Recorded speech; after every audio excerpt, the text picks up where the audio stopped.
আর বাসায় ঢুকে গতকালকে আমার একটা বান্ধবীর ফোন সে চুরি করে নিয়ে গিয়েছে। এটার প্রমাণ আছে আমাদের কাছে, জিডি আছে, আমি আপনাদেরকে দেখাবো।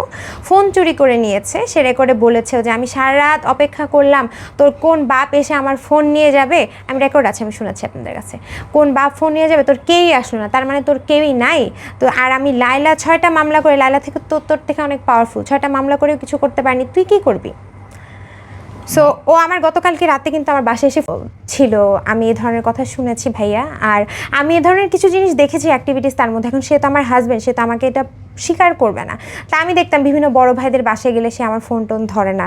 হ্যাঁ, এমনি আমি তাকে সবসময় ফোনে রাখতাম, কিন্তু কিছু বড় ভাই আছে যাদের ধরেন কীভাবে বলবো আমি আসলে যাই না, ছেলে ছেলে একটা সম্পর্ক আছে, ওই ধরনের বড় ভাইদের বাসায় গেলেও আমার ফোন টোন ধরতো না। সো হতে পারে ওটাও তার একটা ইনকাম সোর্স ছিল, বড় ভাইদের কথা বলে যাদের ওই ধরনের সম্পর্ক তাদের সাথেও সে ছিল। তাহলে এই যে আপনি 4 মাস সংসার করেছেন, মানে আপনি বললেন আপনার বিয়ের 3-4 দিন পর থেকে আপনার গায়ে হাত তুলছে, তাহলে এতদিন কন্টিনিউ করেছেন? কারণ ভাইয়া আমি ওর বাসায় ছিলাম, আমি যখন ওর মায়ের খেয়ে, কিন্তু আপনারা যদি রূপায়ণ লেক কেসিলে একটু খবর নিতে যান, আমাদের যে পাশের বাসারই নেবার, ওনার বাসায় আমি দৌড়িয়ে গিয়েছি বাঁচার জন্য একদিন ভোর 5টার দিকে। হ্যাঁ, কারণ আমার বাবা মার সাথে আমি থাকি না, আমি থাকতেছি মামুনের সাথে।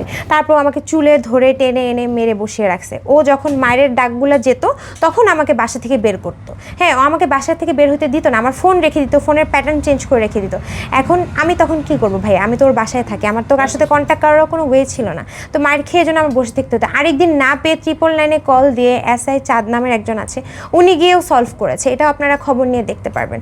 উনিও আমার বাসায় গিয়েছে, আগে রূপায়ণ লেক কেসেলের বাসায়। সো এরকম মারামারি হয়েছে ওই বাসায়, অনেকেই জানে। আপনারা যদি একটু খবর নেন তাহলে ভাইয়া জানতে পারবেন ঘটনার সত্যতা। এটা কি আপনাকে সেই নেশা করে মারতো? সে নেশা করেও মারতো, নর্মালি অবস্থায় মারতো, তার মারা মনে হয় একটা হ্যাবিট। না হলে উনি তো আমার থেকে, যে আমার আগে যে যার সাথে সম্পর্ক ছিল, উনি ওনার থেকে অনেক বড় ছিল, এত বড় একটা মানুষের গায়েও হাত তুলেছে। আমি ওর থেকে বড়, বাই দ্য ওয়ে, আমার ওর থেকে 4 বছরের আমি বড়। সো ওর এগুলো আসলে ও কেয়ার করে না, মানুষের গায়ে হাত তোলা ওটা নর্মাল। ও মারামারি করে, রাস্তাঘাটে মারামারি করে, ওর কাছে এগুলা নর্মাল। মানে he is a criminal, so ওর কাছে তো মারামারি করা এটা ইয়ে না।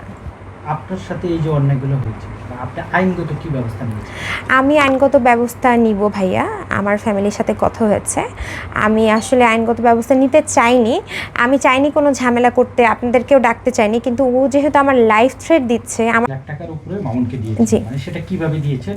ভাই আমি আমার ধাপে দিয়েছেন এবং এটা কি সরাসরি মামুনের অ্যাকাউন্টে দিয়েছেন না আসলে একটু যদি? আচ্ছা, না, আমি মামুনের অ্যাকাউন্টে দেইনি ভাইয়া, আমি হচ্ছে ক্যাশ টাকা দিয়েছি।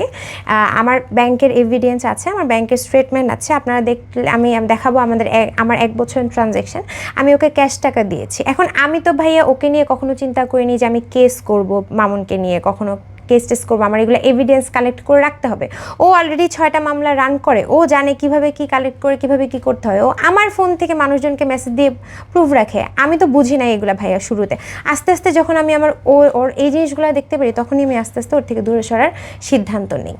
তা আমি ওকে ক্যাশ টাকা দিয়েছি, আমার FDR এর টাকা ভেঙে, যে ফিক্সড ডিপোজিটের টাকা, ওই টাকা ভেঙে বিভিন্ন সময় ওর ফ্যামিলির পিছনে খরচ করেছি, ওকে গাড়ি কিনে দিয়েছি। সো এইভাবেই আমি খরচগুলো করেছি। গাড়ি কিনেছি, ওর আগে একটা 2 সিটারের BMW ছিল, ওইটা সেল করে 15 লাখ টাকা অ্যাড করে ওর নতুন BMWটা ওইটা আমি কিনে দিয়েছি। কত?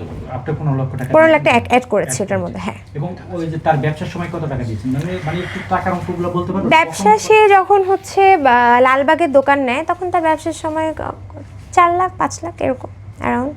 আপনি আসলে কি করেন? 4 লাখ। আমি ভাইয়া মডেলিং করতাম, আমার ফ্যামিলিগত কিছু টাকা ছিল অ্যাসেট সেল করে, ওইটা আমি ব্যাংকে ফিক্সড ডিপোজিট করে রেখেছি। ওটার থেকে FDR থেকে আমি মান্থলি একটা টাকা পাই, প্রফিট পাই, ওটা দিয়েই আমি চলতেছিলাম। আর হচ্ছে আমি তো এর আগে মডেলিং করতাম, ওখান থেকে আমি টাকা আর্ন করতাম আর কি। এখন আমি 1 বছর যাবত আমার কোনো ইনকাম নাই ভাইয়া, আমি জাস্ট আমার ফিক্সড ডিপোজিটের টাকাগুলোই খরচ করতেছি। আপনি তো মামুনের সঙ্গে 4 মাস সংসার করেছেন। জি। মামুন BMW তে চড়ে এবং বসুন্ধরা আবাসিক এলাকা আমার টাকায় ভাড়া থেকেছে। হ্যাঁ, এর আগে আরেকজনের টাকায় ছিল। বাসা নিয়ে থাকে। তাহলে তার ইনকামটা কি? তার ইনকাম কিছুই না। সে ফার্স্টে লায়লাকে হাতিয়ে লায়লার টাকা খেয়েছে, তারপর মাসুদ খানকে ধরে মাসুদ খানের টাকা খেয়েছে। এরপরে নেক্সট টার্গেট ছিলাম আমি তাকে খাওয়াইছি, পড়েছি আর তাকে টাকা দিয়েছি। এখন নেক্সট কে হবে আমি জানি না ভাই, আসলে এটা অ্যালার্ট করার জন্যই আপনাদের সামনে আসা, যাতে নেক্সট কেউ আমার লায়লার মতো শিকার না হয়। আচ্ছা, আপনি বলছেন হয়তো লাইলা টাকা দিয়েছে বা তার হয়তো তার সাথে সংসার করবে বা স্বপ্ন দেখেছে সেই জন্য দিয়েছে, আপনিও সেম তাই করেছেন।